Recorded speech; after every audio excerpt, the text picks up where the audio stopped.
All right, EA Ermor, turn 84. I think we actually have a decent number of battles this turn, and we might have a Wind of Death attempt against some Vanheers. I can see the Seducer is back. Fantastic. We'll have to take a look at that. And then let's see if we burned up one of our mages. No, it looks like this time it went successful. I believe this guy now has 20 fire resistance on him, so I'm sure that can still be overcome. But I had quite a few successes with 15 fire resistance, so it's like I think 15 fire resistance is like most of the time that's going to work.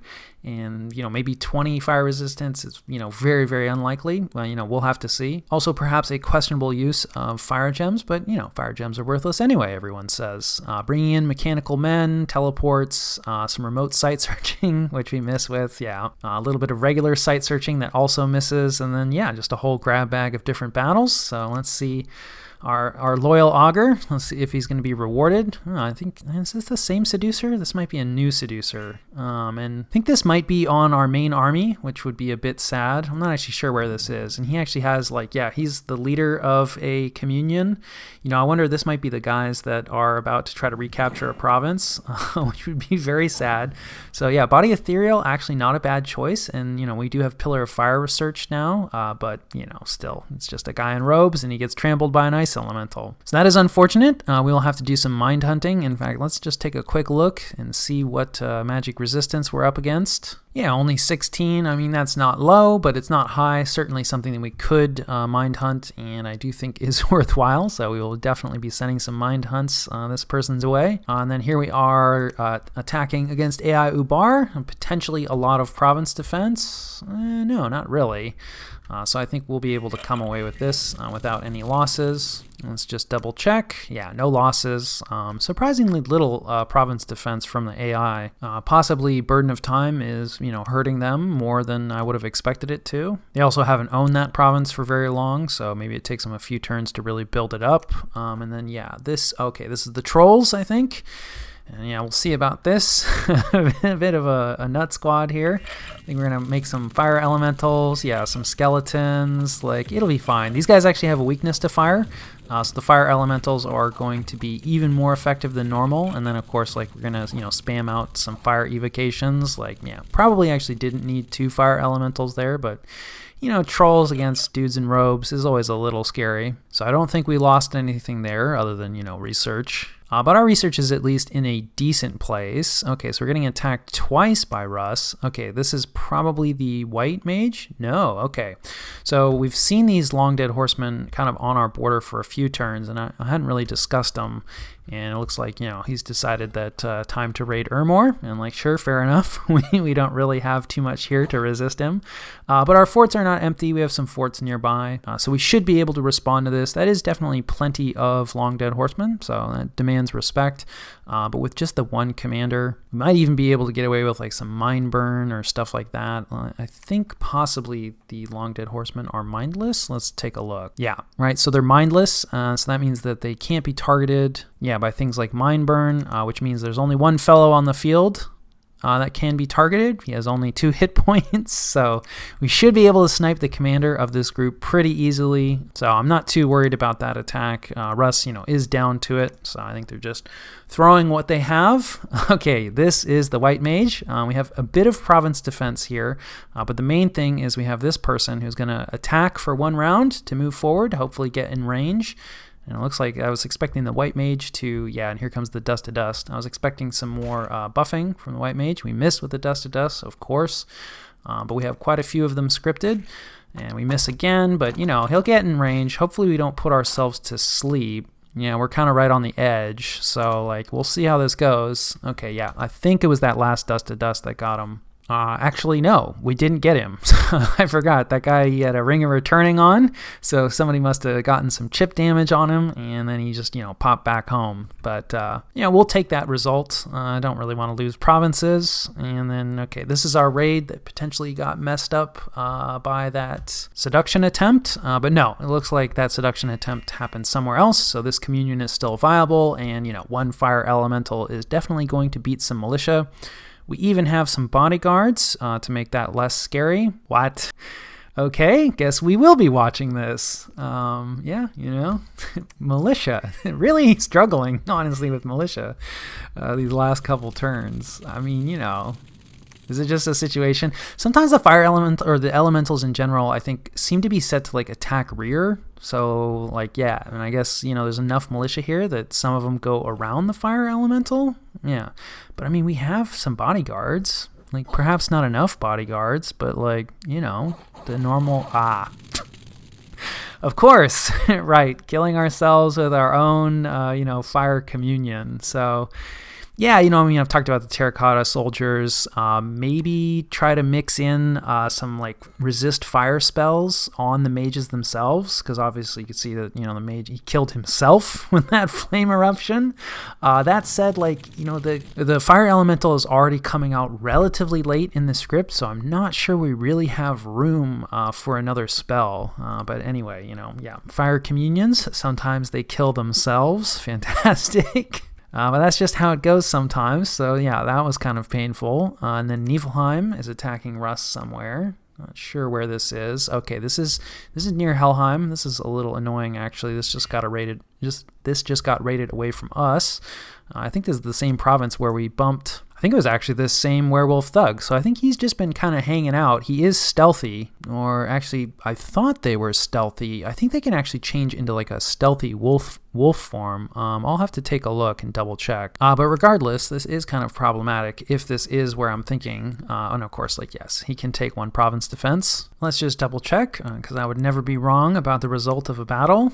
So that's good. 1 PD versus a fully kitted werewolf works out as I expect. And then, of course, yeah, we're being attacked by Ubar. Oh, boy. This looks like their pretender. Fantastic. And some of their, sacreds, their cap-only sacreds. These guys are pretty nasty. Let's see, like, what kind of bless Ubar took. Swamp survival.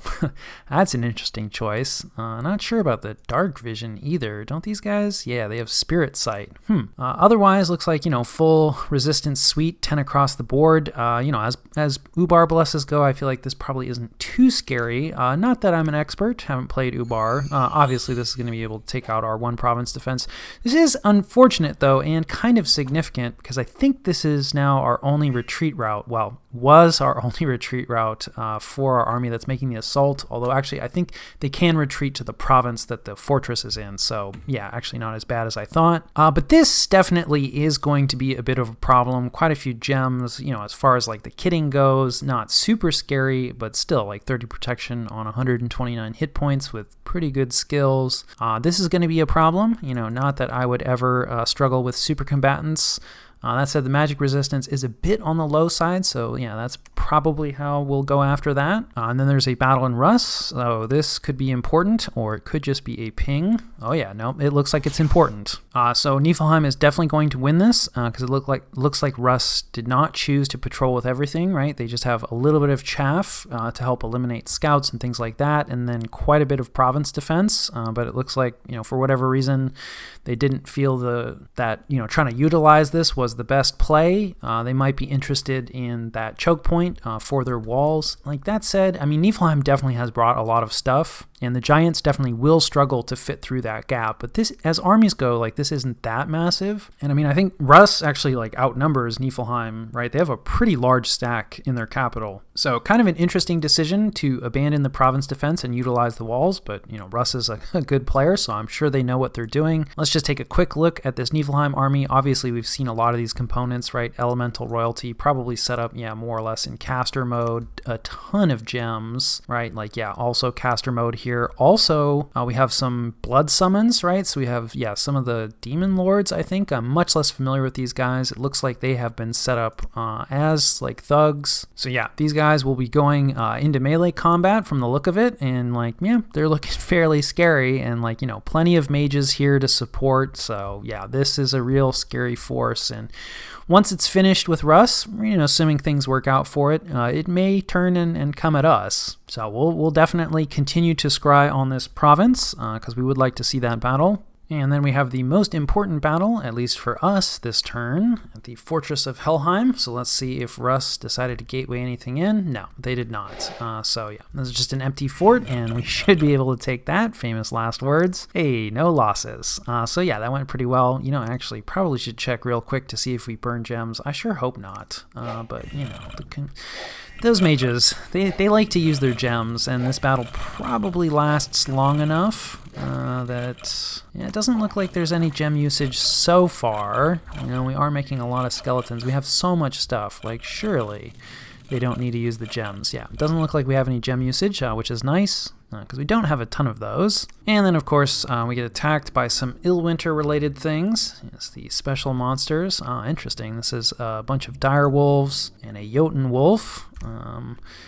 And, like, yeah, we just have our province defense. We're not going to love the dark. And, like, yeah, these dire wolves actually have dark vision. So normally I would say, like, we have a chance. But in the dark, I'm not feeling, so confident about this situation. You can see that, like, it's not inconceivable that we could have won. And like I said, I think if it wasn't in the dark, our odds at least would have been better.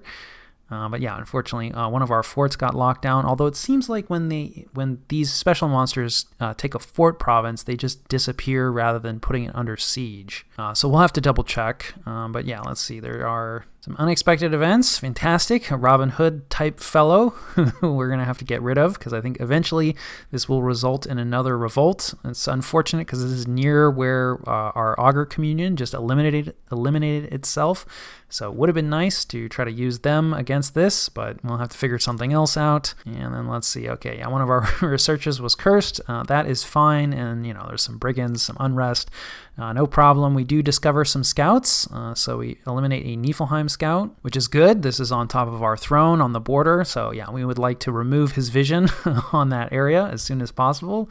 And then we also remove a Rusian scout on top of our capital, and that is also something that we would like to eliminate vision on. And like, yeah, we actually have our watcher out and about, so like, you know, our patrol force has gotten significantly stronger. We will still want to improve this, and you know, of course, yeah, the accuracy isn't fantastic, but against a larger force or a thug that is going to close, I do think that's going to be pretty useful. So nice to be removing scouts, and then yeah, this is right. These are our canaries. They're probably, maybe eventually they're going to break the walls. Okay, yeah. So we are under siege. So those special monsters did stick around, it looks like. Yeah, and this message has changed a little bit. So possibly Russ has like snuck some units in to help hold the walls up, and that's fine. Like, we're not really looking to take this just yet. Also, interestingly, it looks like Vanheim did not choose to come out. So it looks like they're content to just sit in the fort and deny it to us. And yeah, speaking of which, of course, right, it's no longer cracked, like, yeah, because we pulled all of our forces off of it. So we'll probably have to bring the Eagles back out and, you know, continue to dance that dance, some patrolling, and we lose some augurs to diseases, and I'll catch you guys after the jump. All right, this is the situation and what we did about it. I am recording this from the future, so apologies if I accidentally reveal anything or have any spoilers. Probably will forget a few minor things, but without further ado, let's jump into it. So remember how we were going to try to take Abysia, deal with all these Vanheers? That's not going to happen, at least not in the short term, because Niflheim has jumped on top of Russ's capital and cracked it in one turn. Now, we know there was a bunch of stuff in there, so this is probably going to be a pretty titanic struggle. But whoever comes out on top, particularly if Niflheim comes out on top, there's a throne right here that we're just sort of sitting on top of. This communion has indeed collapsed due to the assassinations, but we have a lot of stuff nearby, and while Abysia would be nice, this is absolutely critical that, you know, Niflheim not get their hands on it. So we're actually going to shift more or less everything that we're going to send, you know, against Abysia, and we're also going to empty out most of, you know, what was in our capital, and we're just going to send it all up there and take this fortification and try to hold off, you know, whoever wins. Right? There really isn't going to be a better time to take this because, you know, even if Russ comes out on top, probably going to take a lot of losses. This does leave us fairly open. It's a rather large stack of Vanheers. We are moving in some Eagles and a Wind of Death squad, which is risky. Definitely in retrospect, like, risking these Eagles like this is a little painful. The Eagles are set to retreat, and the Wind of Death is going to come out late, so hopefully they'll get off the field, but it will also probably trigger an HP route if they do that. So, you know, I was trying to have my cake and eat it. We want the Eagles on top of here to crack the fort, but really just to try to fool Vanheim into thinking that there's something serious on top of the fort, because the sub has been relatively passive. Obviously, their position is basically hopeless, and a lot of times when people get into that situation, they're happy to just hang out in their last fort, especially if it's a capital like this. It's not their own capital, but still, denying a capital to someone is significant and requires a minimum amount of effort. So if they want to hang out inside, that would be great. We will send the communion in to try to Wind of Death them, assuming that the Vanheers don't come out. But anyway, all of this is pretty risky, but it's even if the Vanheers break out, it's not the end of the world. We don't have a lot of other stuff, but we'll find things. The good news is the Vanheers don't have a ton of mage support, and the player would probably want to spend a little time. Well, it's hard to say. When you get in the late game, people play differently. Normally, I'd say that they would spend some time clearing this out, but there's always the risk. They're not very far from our capital, so they might just walk at it. So we'll see what happens there. Of course, we have these raiders here, the Long Dead Horsemen. We're patrolling with some bug makers and also a mine burn communion in all the places that this can move. So it's pretty much the same plan everywhere, varying pieces in terms of who's actually executing it, but bugs to tie up the Long Dead Horsemen, and then mine burn to get rid of their commander. Fairly high confidence about that, especially because that commander did not have a lot of health left. Internally, shifting some mages and troops around, and then we're striking out in a couple different directions with our army. The majority of the army is staying together and is attacking into AI Ubar in the hopes of killing their pretender. We really do want to try to keep AI Ubar down, and it's also probably some of the easiest gains that we're going to be getting. I don't know exactly where their capital's hiding, but it's not too far off. And of course, the other thing is that it's pretty important, if we can, to maybe try to take this throne, or at minimum try to keep Niflheim away from it. So that's where our main army is going, and kind of the thought process there, such as I recall. We are doing a bit of raiding here. We have some very unhappy mages, so it's kind of a risky raid, but if we lose them, well, they were on their way out anyway. Speaking of risky, yeah, we are risking more Great Eagles. This is a little irresponsible in retrospect. Mostly, we have a good number of air gems, and it's kind of difficult for us to use them. We've talked about that a lot, so that's partially why I'm like, well, it's not so bad to risk the Great Eagles, but they're actually difficult for us to replace just in terms of a mage turn perspective, because it's pretty much just our pretender. If I'm recalling correctly, they can bring these guys in. So while yes, the replacing them from an air gem standpoint, not that painful, but replacing them from a pretender turn standpoint, pretty painful. But this is an empty fort. Russ probably doesn't have too much. Great Eagles are decent troops. They are fairly scary. There's a lot of them. We have a diseased bird that's old that's leading them. That's not ideal, but we left ideal behind some time ago. So we're going to try to just crack this fort and jump in with Eagles more or less for free. And we can see that Niflheim is aiming to end the game probably fairly soon. They have a strong interest in thrones here. They don't really have the siege strength nearby to crack this fort, but we'll definitely want to keep an eye on that, and see if that changes. Also things to keep an eye on. It looks like this Fomorian force probably moving away, probably not attacking Calum, although hard to say. Definitely if I was attacking Calum, I think I would head for this unforted throne. That seems reasonable. I also think Calum's capital, this is in their cap circle, so it's I don't really know what Calum has anymore, but it's a fairly scary army, and I feel like could do decent work. So the fact that it's headed in a different direction says probably not Calum. We have very little troop recruitment happening, just a few sacreds, I believe, in the capital. Just whatever we can squeak out, and a few units here on top of the throne. We're also getting an Augur Elder on top of the throne.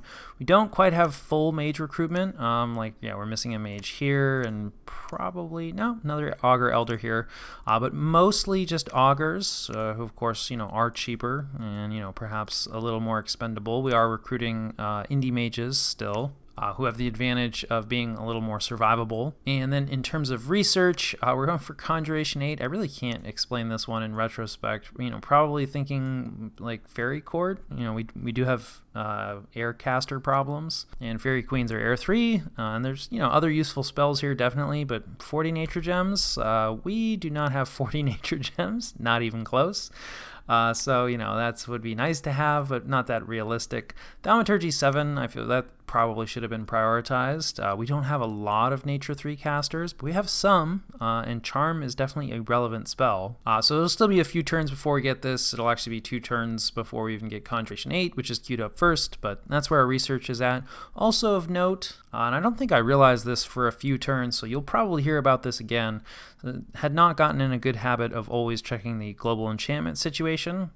But Burden of Time has actually gone down, and it looks like it was a dispel because the slots are not full, and there's no overcast, otherwise we would still see it. So not sure who got rid of that, but definitely very happy that it's gone. While it's not as deadly, I think, as some people make it out to be, as a Fire Nation of old men, it is fairly painful over the long run. So yeah, I think that more or less covers turn 84.